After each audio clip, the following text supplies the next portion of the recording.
Você é arquiteto, quer trabalhar 30 horas por semana, ganhando quase 13 mil reais?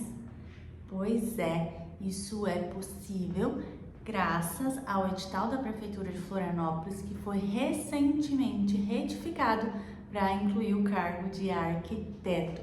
Ou seja, você pode ser funcionário público, ter estabilidade, ter rotina e ainda morar na praia. Quer melhor do que isso? Então fica nesse vídeo que eu vou te mostrar todos os pontos importantes do edital para que você seja o próximo aprovado.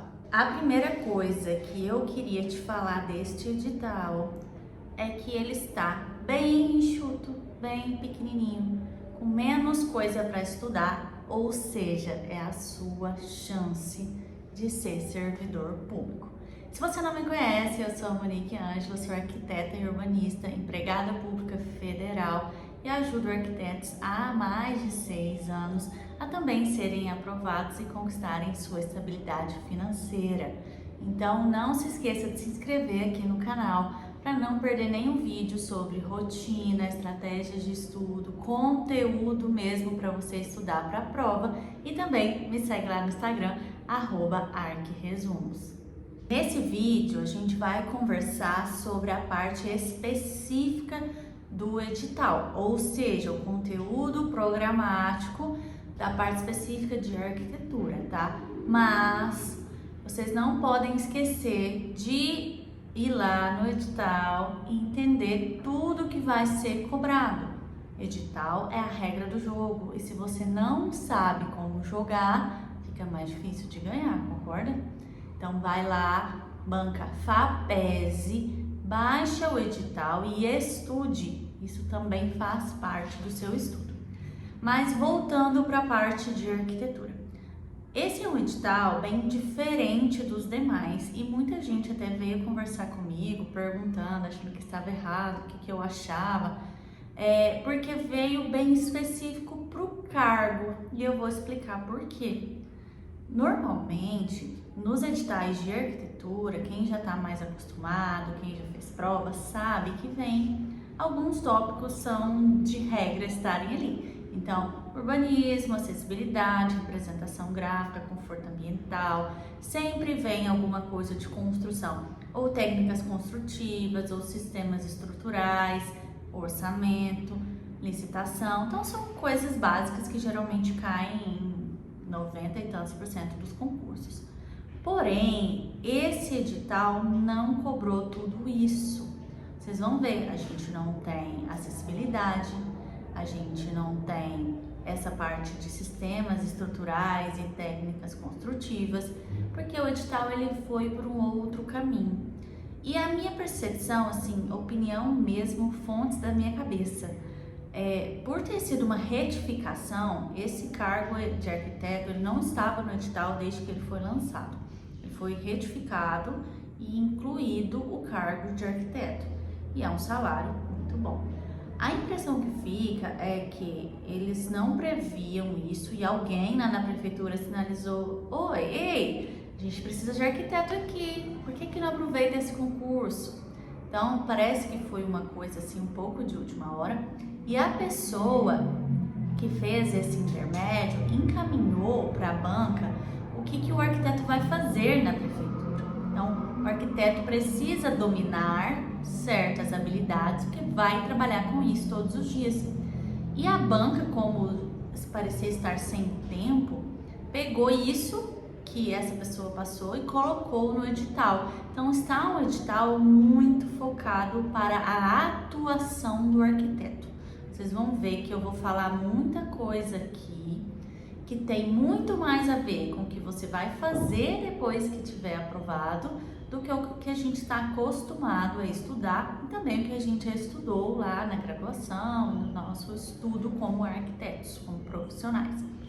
Então, eu vejo dessa forma, de novo, fontes da minha cabeça, mas percepção pela minha experiência, que eu já participei, já estive, né? Eu era funcionária de uma prefeitura e a prefeitura fez um concurso, então eu participei bem pouco assim, mas como que funciona esse trâmite e quem são as pessoas que mandam, o que o arquiteto precisa saber, o que o arquiteto vai fazer Então, quem é que manda isso para depois vir em forma digital? E eu participei desse processo. E quem falou, quem mandou, o que era, como que veio no edital, como que veio na prova.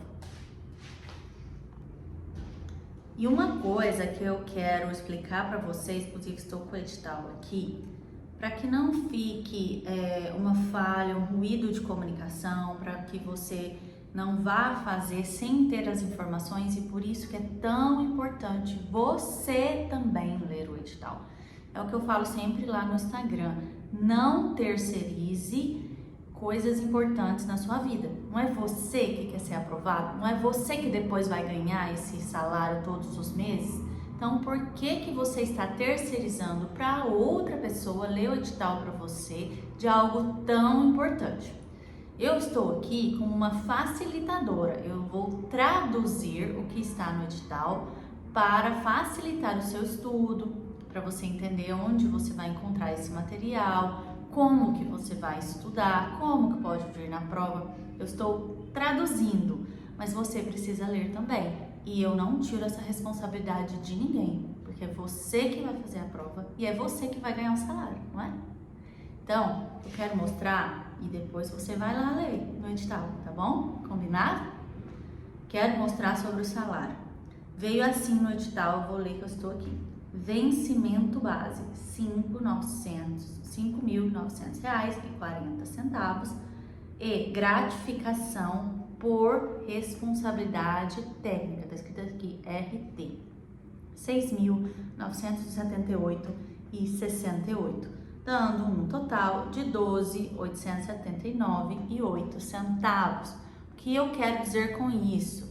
No final, todo mês, você vai receber esse 12.879 mais benefícios que a prefeitura tiver, menos os descontos que todo mundo esquece. Todo mundo esquece, tem um leão aí comendo o nosso salário todo mês, né? Mas tem desconto previdenciário, desconto do imposto de renda, não pode esquecer, você não vai receber esses quase 12.900 na sua conta limpo, não. Isso aqui é o bruto, não é o líquido. Porém, o que chama atenção é que o vencimento base é 5.900 e você vai ter uma gratificação dessa responsabilidade técnica. O que eu chamo atenção aqui é vencimento base é o que vai mandar depois nos seus aumentos. O seu aumento vai ser uma porcentagem em relação ao vencimento base, determinadas gratificações por cargo e função, por insalubridade, periculosidade, alguma coisa nesse sentido, pode ser em cima do salário base, né, do vencimento base. Então, tudo isso vai ser em cima do seu 5.900.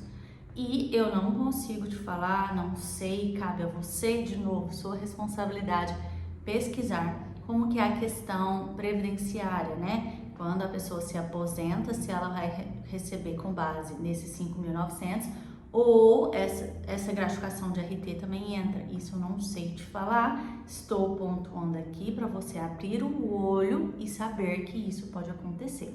Então, é um ótimo salário? Você vai receber em cima desse 12.879. Porém, os aumentos e gratificações e o que for com base em percentual do vencimento base vai ser dos 5.900, tá bom? Então, já vá fazer o concurso com essa clareza, que não adianta nada, depois você passa, é nomeado, entra em exercício e leva um susto na sua folha de pagamento. Eu não sabia, agora eu tenho uma gratificação, mas é só em cima dos 5.900, vai ficar lá reclamando nas redes sociais. Não, já chegue consciente, sabendo. Eu estou aqui, não é para passar a mão na cabeça de ninguém, não. É como uma mãe, como uma professora boa. Eu estou te colocando com os pés no chão para assumir essa responsabilidade que é sua, que você vai ser um profissional, todo mundo aqui é adulto, e também para te explicar, porque eu sei que é natural que muita gente não saiba sobre isso. E como eu já tenho 6 anos de experiência como servidora pública, eu consigo te explicar isso de uma forma mais fácil. E agora cabe a você correr atrás dessa informação e pesquisar mais. Mas ninguém vai chegar lá na prova às cegas sem saber sobre isso. Vou mostrar aqui o edital, espero que esteja dando para ver. Lembrando que essa aqui é a retificação apenas, que fala da parte de arquitetura. Então, temos retificação, tal, inclui-se o cargo de arquiteto na tabela 4.1, que é onde fala dos cargos. Então, aqui, ó, a gente vê quais são os requisitos, né? O que você precisa para o cargo de arquiteto: diploma de graduação em arquitetura, reconhecido pelo MEC, isso é o comum, o básico, e registro no órgão de classe. Então, isso aqui muita gente também tem dúvida. Ah, eu ainda não formei, eu ainda não tenho CAL, eu posso fazer a prova? Fazer a prova você pode, mas no momento da investidura no cargo, quando você for nomeado e for entrar em exercício, tomar posse, você precisa ter o seu diploma e o registro no CAL, tá? O que eu aconselho quem me segue, quem é meu aluno? Formou? Registra no CAL. Ah, mas eu não trabalho, eu não faço projeto, eu vou gastar dinheiro à toa. Suspende o seu registro. Acho que esse é o nome correto, suspender.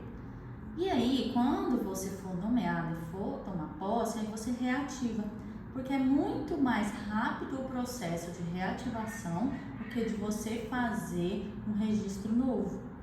Então, formou, já faça, que pode ser útil para você em algum momento, tá? Porque vocês vão ver, quando sai a nomeação e você tem que juntar todos os documentos para tomar posse, é um tempo muito curto. Normalmente, os cargos estatutários 30 dias, você pode prorrogar por mais 30. Mas quando é seletista, que é o meu caso, que eu sou CLT da EBSER, foram pouquíssimos dias, se não me engano, 15 dias. Mas eu consegui prorrogação, mas às vezes você não consegue. Então é rápido, você tem que ter isso o mais fácil possível, o mais mastigado possível. E por isso que eu te dou esse conselho, pessoa que já passou por isso. Então, voltando. Aqui, ó, uma vaga mais cadastro reserva, quer dizer que vai montar uma lista das pessoas que vão ficar em segundo, terceiro, quarto, quinto, sexto. Claro, quem tirou uma nota maior do que a nota de corte vai ficar nessa lista, porque veja que não tem um limite e pode chamar mais de uma vaga, tá? A gente não sabe quantas vagas vão chamar, depende da demanda do órgão, também quanto tempo isso vai demorar a gente não sabe, mas vale muito a pena, ainda mais um cadastro reserva grande assim, né? Carga horária de 30 horas, né? 6 horas por dia, e o que eu expliquei para vocês tá aqui sobre o salário. Agora vamos para a parte do conteúdo programático de fato. Então, cargo de arquiteto vai cair o Estatuto dos Servidores de Florianópolis, que é esta lei aqui. Sugiro você ir lá ler. Estatuto dos Servidores geralmente é uma coisa chata mesmo de estudar, então tenta dividir em mais partes, não lê tudo num dia só, porque é chato, é cansativo, você não vai guardar nada se você só ler um dia. Então lê em várias partes, tenta fazer um resumo, pegar imagens, fazer imagens mentais sobre isso, tá? Uma dica que eu sempre dou é quando fala de prefeito, vice-prefeito, busca no Google a foto dessa pessoa para você ter uma imagem mental. Então, quando falar prefeito, você vai imaginar essa pessoa, vai ser muito mais fácil de você lembrar na hora da prova, tá bom? E aqui a parte de arquitetura de forma geral. Então, temos lá fundamentos de projeto urbanístico, paisagístico. Então, isso aqui a gente vai ter coisas básicas de projeto, tanto de representação gráfica, quanto questões de fluxo, orientação solar, alguns padrões, convenções, regras normais que a gente vê em projeto, mas eu vou falar um pouquinho mais para frente, coisas mais específicas onde você pode buscar essas informações. Leitura, interpretação e análise de projetos de edificações unifamiliares, multifamiliares e comerciais. Chegamos num ponto crucial. Vou voltar a câmera para mim, para explicar para vocês por que isso aqui é tão importante e o que isso aqui nos indica deste edital. Vocês viram ali no edital que eu mostrei que veio alguns termos muito específicos e é aqui que eu quero entrar no detalhe com você, para que você consiga estudar da melhor forma possível. A gente viu ali, ó, 3 nomenclaturas que são muito comuns de legislação municipal, principalmente Código de Obras, Plano Diretor e quando o município tem lei de uso. Então tá lá, ó, edificações unifamiliares, multifamiliares e comerciais. E aqui tá o cerne deste edital. Todo esse edital, esse conteúdo programático, ele foi moldado a partir da legislação municipal. Então, você vai ter que comer com farinha essas leis municipais da Prefeitura de Florianópolis. Quais são essas leis principais? Aí que eu vou te dar um presentão. Aqui embaixo você vai ter acesso a um edital verticalizado gratuito para que você entenda o que são esses conteúdos e onde você vai encontrar. Nesse PDF você vai ter alguns links que vão direto para o site da prefeitura e para algumas legislações ou portarias, cadernos específicos da prefeitura para facilitar o seu estudo. Então não deixe essa oportunidade passar, é gratuito, basta você baixar o link que eu deixei aqui. Isso tudo merece um like nesse vídeo, né? E se inscrever no canal. Não se esqueça de se inscrever no canal. Mas o que eu quero que vocês percebam é que essas nomenclaturas e esses conceitos que são muito próprios da legislação municipal, vocês vão adquirir com o tempo. Esse tipo de conteúdo, ele não pode ser estudado de uma vez só. Você não pode, vou ler o Código de Obras todo hoje. É uma leitura, primeiro que é chato, não vamos esconder de ninguém, é chato. Quem que gosta de ler um plano diretor assim do nada? Vou ler um plano diretor hoje. Não é como ler um romance, como ler uma Jane Austen que eu estou lendo. É uma coisa chata e é uma linguagem muito objetiva e uma linguagem de lei. A gente não pode esquecer que a linguagem legislativa, essa linguagem que a gente vê em leis, decretos, resoluções, ela é muito dura, ela é muito sisuda e ela tem algumas características e alguns termos muito próprios que nós, como arquitetos, que somos acostumados com desenhos, com criatividade, para nós é muito difícil de entender, principalmente quem não é acostumado, tá? Eu trabalhei diretamente seguindo lei municipal por 5 anos, então hoje eu consigo ter uma facilidade de ler esse tipo de lei, eu já entendo o que é, eu já consigo assimilar coisas, porque eu lia todos os dias. Mas para quem não está acostumado, realmente é difícil. Por isso que é um tipo de conteúdo que você precisa ler aos poucos. E mais importante, tenha a ordem certa para você ler, porque não adianta nada você ler tudo no inverso do que faz sentido, sendo que tem coisa que você não vai entender no começo e que quando você lê o que era para ter lido primeiro, era isso que eu tinha que saber. Então vai dificultar muito o seu entendimento dessas leis se você não seguir a ordem, tá? E eu deixei esta ordem no PDF que está aqui embaixo do edital verticalizado para você seguir, que vai facilitar demais. Lembra lá na escola, a professora, ela nunca chegava te ensinando o detalhezinho da matéria. Ela sempre começava com uma explanação geral e depois ela ia caminhando até você entender melhor as minúcias, saber de fato fazer uma conta ou entender um conceito principal para depois ir lá no detalhe. Então isso na legislação municipal se desenha da seguinte forma, que é o que está no PDF. Primeiro de tudo, a gente tem que ler a lei mãe. Qual que é a lei mãe do urbanismo no Brasil? Estatuto da Cidade. É a lei mãe obrigatória, então leia o Estatuto da Cidade e ele está previsto aqui. Depois que leu o Estatuto da Cidade, passe para o Plano Diretor. Ele é o equivalente do Plano Diretor no nível municipal, porque ele dá diretrizes gerais. ele dá um direcionamento para a política urbana. Por isso que ele tem que estar sempre sendo revisado, porque ele dá um direcionamento estratégico, enquanto as demais leis, elas são operacionais. Então, se você não sabe para onde você está indo, do que adianta você saber como faz? Então, sempre tente fazer essa analogia. O plano diretor, ele vai te dar o caminho, a cidade está indo para lá. E para ir para lá, o que precisa ser feito? Aí vem as demais leis explicando. Por isso que o Código de Obras, ele não deve ser a sua primeira leitura. Ele tem que vir depois do plano diretor.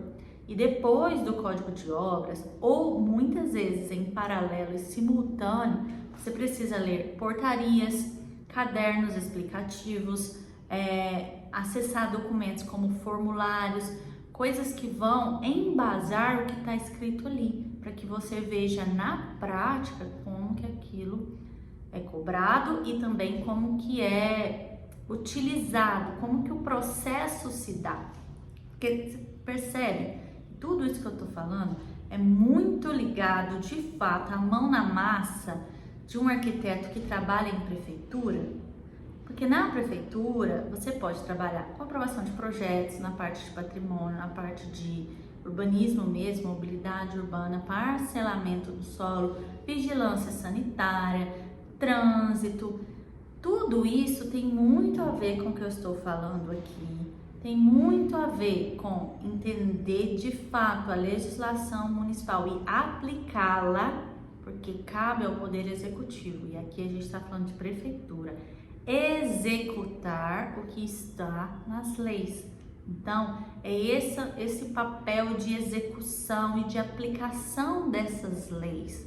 Por isso está muito claro nesse edital. E você estudando para esse edital, vai chegar lá um arquiteto da Prefeitura de Florianópolis super qualificado para já exercer o cargo, porque você já vai saber com o que você vai trabalhar.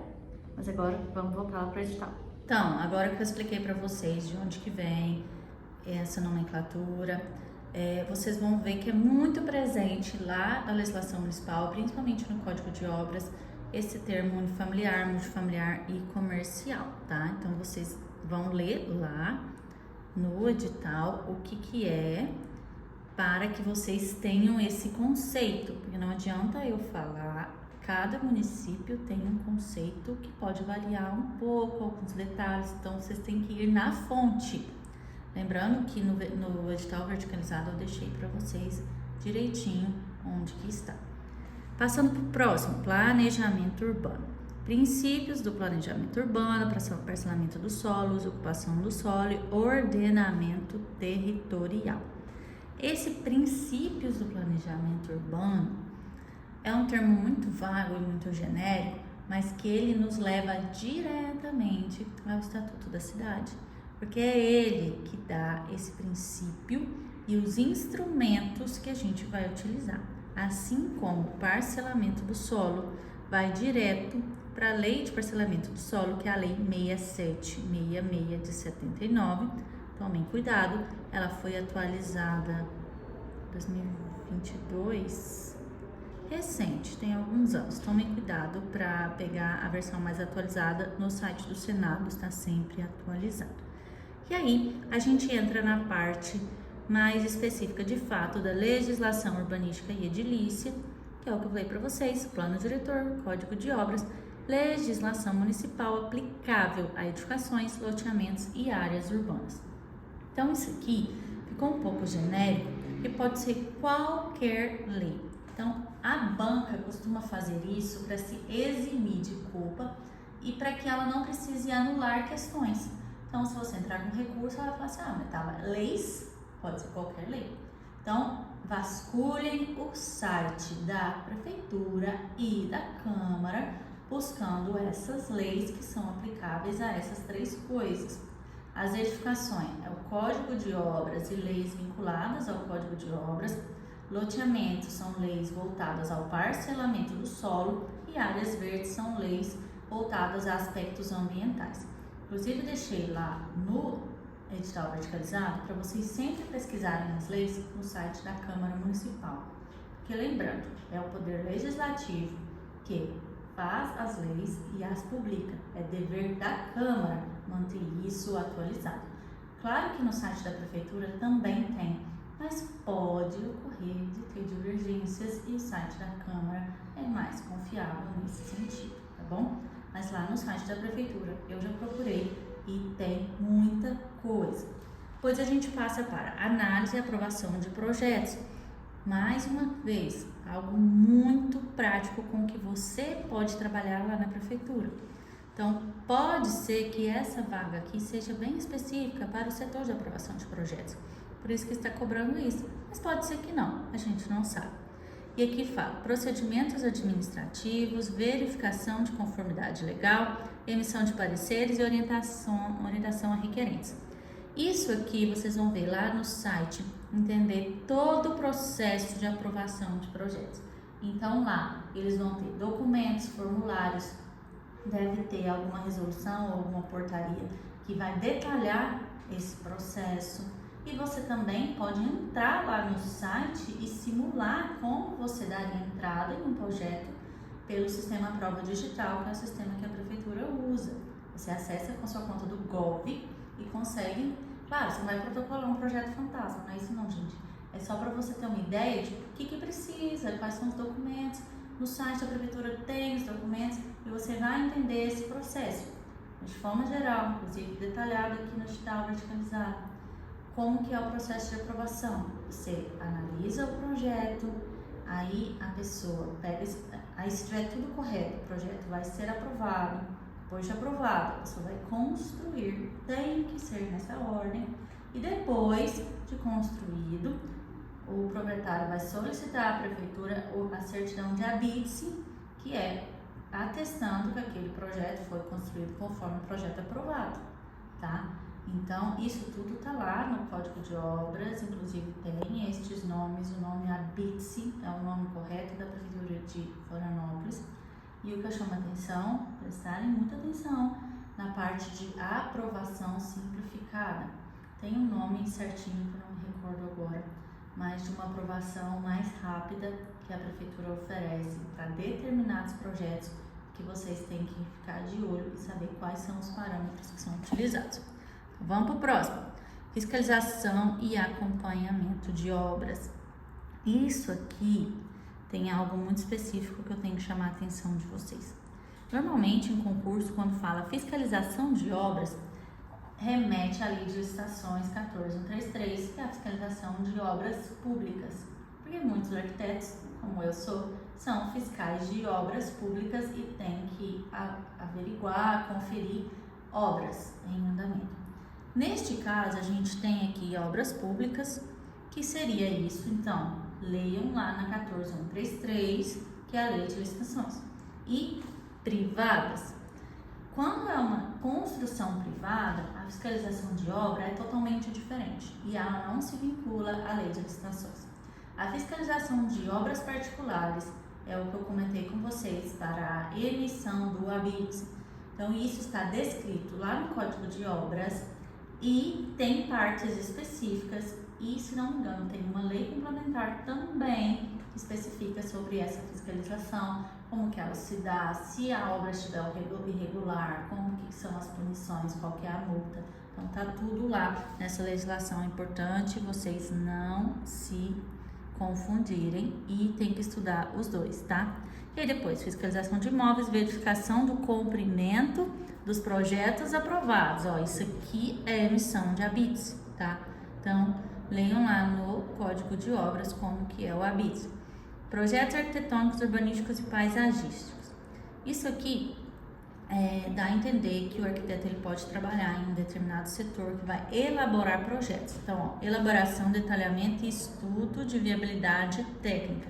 Isso aqui é como eu comentei lá atrás, muito a ver com representação gráfica e convenções de projeto que a gente já conhece desde a universidade, mas também ver os parâmetros que estão na legislação, principalmente no Código de Obras, tá?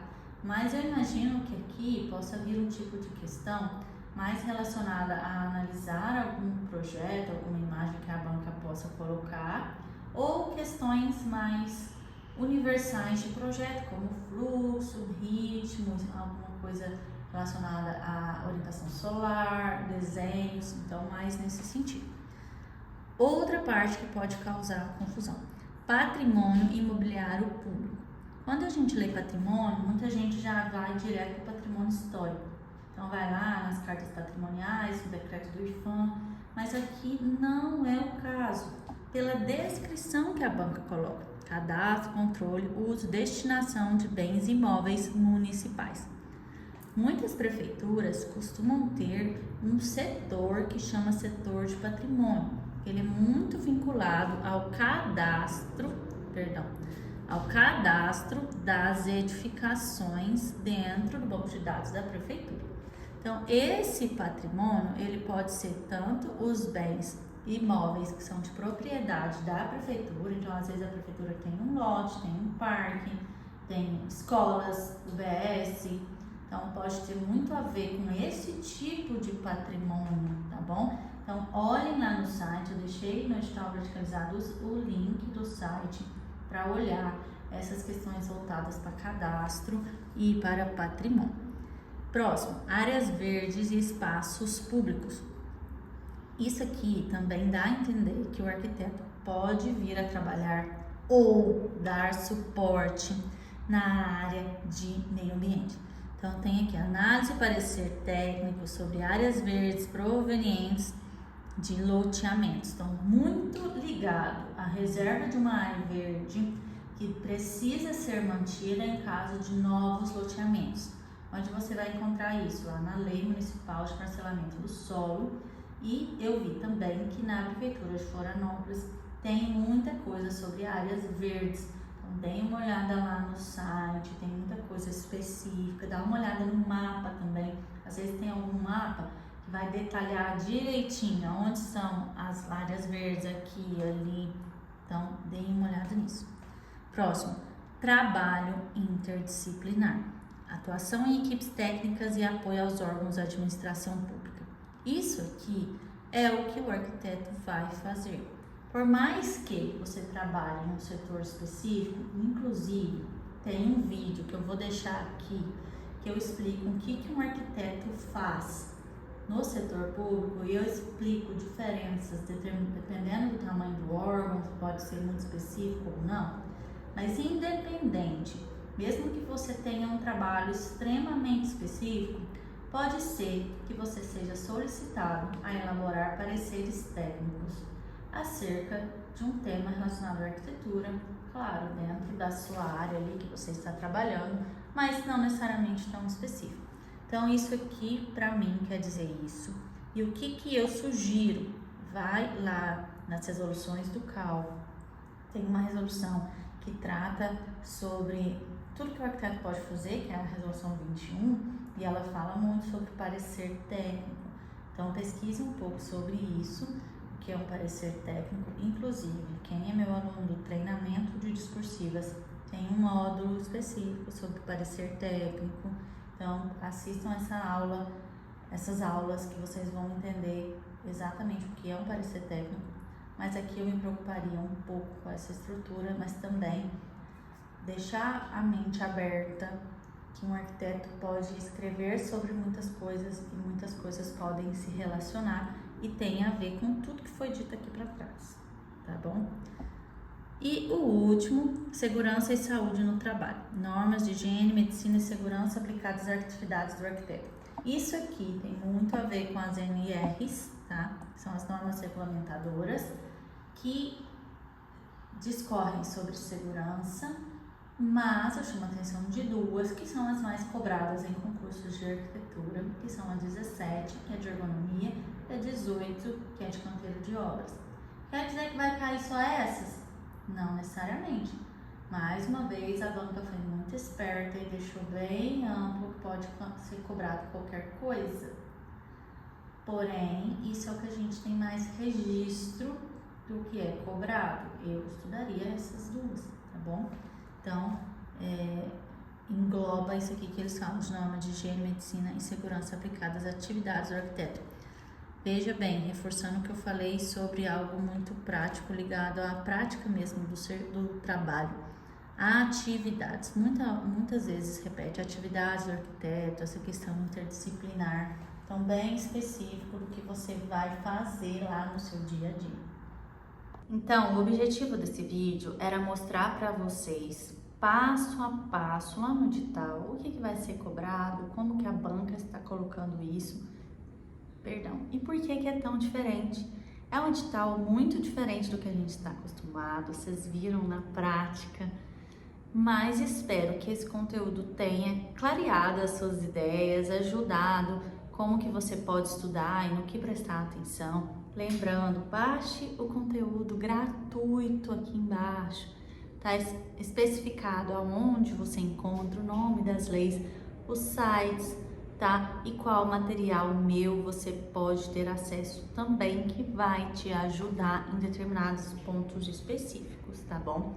Então, espero que você tenha gostado desse vídeo. Não se esqueça de dar like, se inscrever. Aqui embaixo eu vou deixar o link do site da coletânea de resumos para quem se interessar e quiser ter acesso aos meus materiais, que são resumos esquematizados para facilitar o seu estudo para concursos de arquitetura. E eu também deixo uma lista de indicações de livros, tanto livros específicos de arquitetura que podem te ajudar no estudo para concurso, como livros de hábitos e produtividade que vão te ajudar a estudar melhor. Eu vou deixar tudo isso aqui embaixo. Até o próximo vídeo.